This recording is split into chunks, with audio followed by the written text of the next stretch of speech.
Magandang araw sa ating lahat, sa Visayas, Mindanao, sa ating mga kababayan sa abroad. Kumusta kayo lahat? Welcome po ulit sa munti natin channel.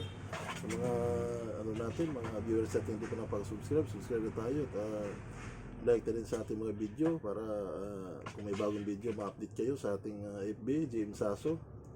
Sa TikTok naman, yung STV123. Sa YouTube naman, yung STV Official YT para kung may mga bagong video ma-update kayo. Pag-usapan natin ngayon dito is tungkol sa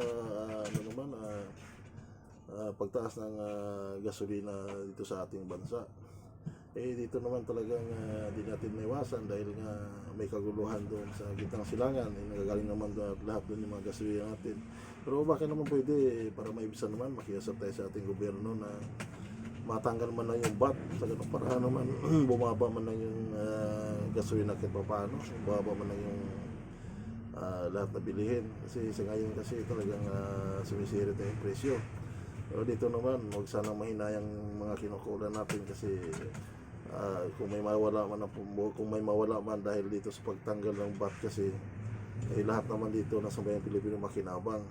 Dito nga trilyon ang nawawala, di nga nahinayang ng iba. So dito naman sana bigyan naman ng pansin dahil sa panahon ngayon talagang dahil sa pagtaas ng krudo natin at saka yung mga gasolina talagang nagtaas na lahat.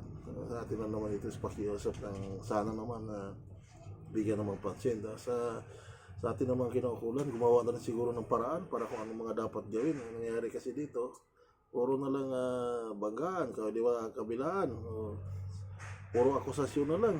So lagay dito pati yung mga natin nasa kongreso dapat humanap na rin kayo ng paraan.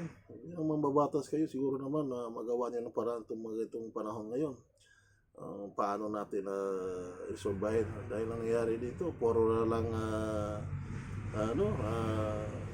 paninira sa kapwa kagaya kay VP Sara kung ano mga ebidensyang hinahanap niyo para lang mapatunayan sa mga talang marami pang dapat ayusin. Ito sana ang inuna natin. Sa atin na naman dito sa opinion ng lahat bilang simpleng mamayan may karapatan din tayo na magsalita. So opinion naman sa atin. Maraming salamat. Buhay po tayo lahat. Peace.